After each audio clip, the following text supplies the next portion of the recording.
Hey everyone, welcome back. I hope you're having a fantastic day so far. So today we have certain beneficiaries of Social Security receiving payments worth right around $1,900 on average. So we'll be going over who is going to be eligible to receive those payments.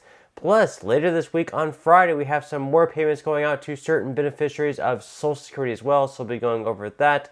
Plus, Social Security reform has been a huge topic over the past few years, but the way that older generations see it differs pretty greatly from the way that younger generations see reform going, so we'll be covering that as well. But before we go ahead and dive into the main content of today's video, if you wouldn't mind helping me out real quickly by just giving this video a like, that just helps out with the good old YouTube algorithm, and also consider subscribing to my channel if you have not already. Plus, if you would like to receive up to $9,000 in free stocks or $9,000 in free cash, in a pinned comment below, I will be leaving a link to Webull. All you have to do is once you click on that link is just sign up for a free account and then deposit at least 1 penny. At that point, Webull will be sending you at least 3 free stocks worth all the way up to $9,000. If you'd rather just have the cash, all you have to do is once you receive those free stocks, is just sell them for what they're worth and then transfer the cash value right back to your bank account. Okay, so diving right into our first story of today's video, and that of course is Social Security reform. And because of the unfortunate fact that come the year of 2032 or 2033, the Social Security Trust Fund is going to be going insolvent, and pretty much what that means is that the trust fund is going to have less money coming into it via taxes and everything else to pay out 100% of the benefits. So because of that, they're going to have to cut benefits for everyone across the board. Everyone receiving Social Security is going to have to receive a benefit cut of anywhere between 20 to 25%, which means if you're receiving $1,000, that $1,000 monthly check is then going to go down to anywhere between $750 to $800, unless of course they do something about it. And there are numerous plans out there, but those plans differ greatly depending whether it's coming from a Democrat or whether it's coming from a Republican. And then of course we have older and younger generations' views of Social Security. They vary quite greatly, and that is basically what this first article is going to cover. So according to Newsweek, Social Security reform splits young Americans and baby boomers.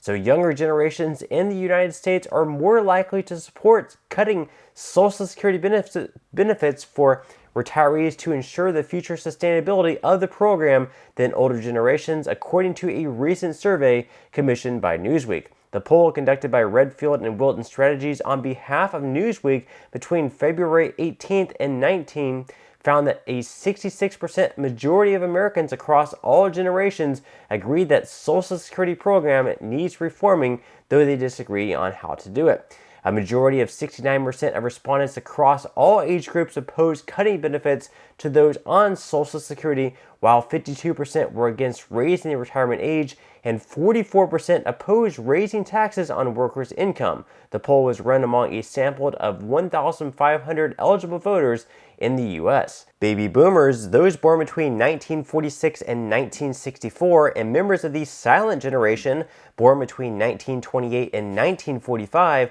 were much more likely to oppose cutting benefits for recipients than the younger generations. Only 3% of boomers supported such reform against 11% of Gen Xers born between 1965 and 1980.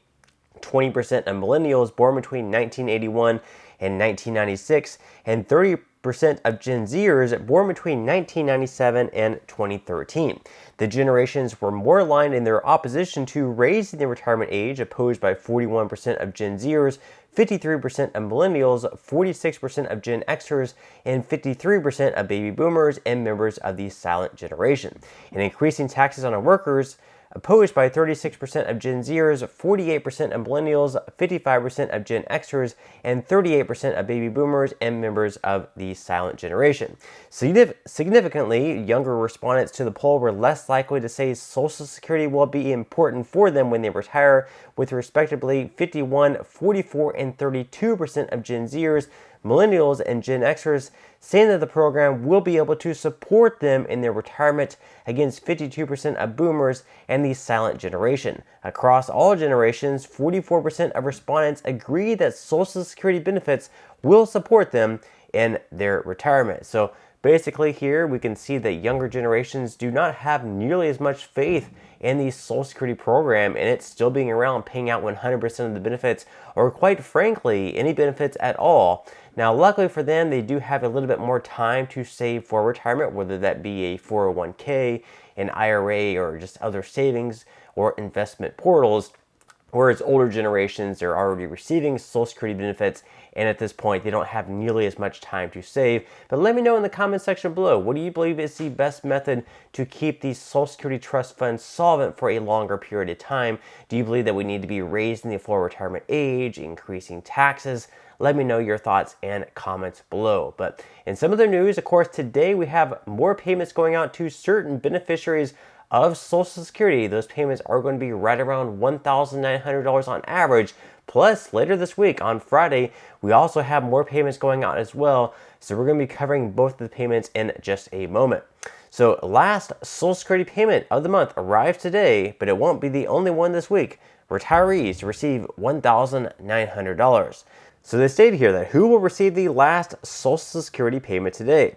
So you can see there at the bottom, this is the February Social Security payment schedule. So we can see here between the 21st and 31st, if you were born between the 21st and 31st of any given month, you would be receiving that payment today, Wednesday, February 28th. They go on to ask, who is eligible for the Social Security payment on this Friday? So they say that on Friday, beneficiaries also receive another payment if they are eligible for SSI benefits, which are regularly sent on the first day of the month. Additionally, beneficiaries who applied for retirement benefits before 1997 will also get their $1,900 check this day. Of course, that once again is the average. Some people are going to be receiving less than that amount, and some people are going to be receiving more than the amount of $1,900. They go on to say that keep in mind that due to a new payment cycle that the SSA initiated after May 1st, 1997 to increase operational effectiveness and better manage the workload, these retirees receive payments on a different date. So we can see here, looking ahead to March, on March 1st, both SSI and Social Security benefits, those retirees who filed for benefits before May of 1997 are going to be receiving their payments on this date. Then looking ahead to March 13th, those payments are going to be going to those beneficiaries born between the date of the 1st and 10th of any given month. Then the following Wednesday on the 20th of March, those payments are going to be going to those born between the 11th and 20th of any given month. And then finally on March 27th, those are the last payments going out in the month of March. Those payments are going to be going to those born between the 21st and 31st of any given month. Then, of course, wrapping up in our final story of today's video, well, recently we actually had Marianne Williamson dropping out of the Democratic primary against Joe Biden after it became very clear that Joe Biden was going to win, and there was pretty much no path forward for her to have any chance of winning. So she ended up suspending her campaign. Well, according to The Hill here, she is now unsuspending her campaign, and she is once again back into the race. So according to The Hill, author Marianne Williamson announced Wednesday that she is unsuspending her presidential campaign, claiming American voters are, quote, watching a car crash in slow motion with the current candidates. And of course, the current candidates are both Joe Biden and Donald Trump, and she believes that at some point in time, Joe Biden might actually just end up dropping out of the race, claiming that maybe he's just too old or has health concerns. I think she's probably just wanting to stick around. So anyone who sticks around long enough, if Joe Biden ends up dropping out of the race, maybe, just maybe, she'll end up being the candidate for the Democratic Party to face off versus, more than likely, Donald Trump in November of this year. But let me know your thoughts and comments below on everything that we talked about in today's video. We would definitely love to read them. But that's all we have for today's video. I certainly hope that you enjoyed and found value out of it. If you did, again, I would greatly appreciate it if you could give this video a like. Consider subscribing to my channel if you have not already. And I will see you in the next video.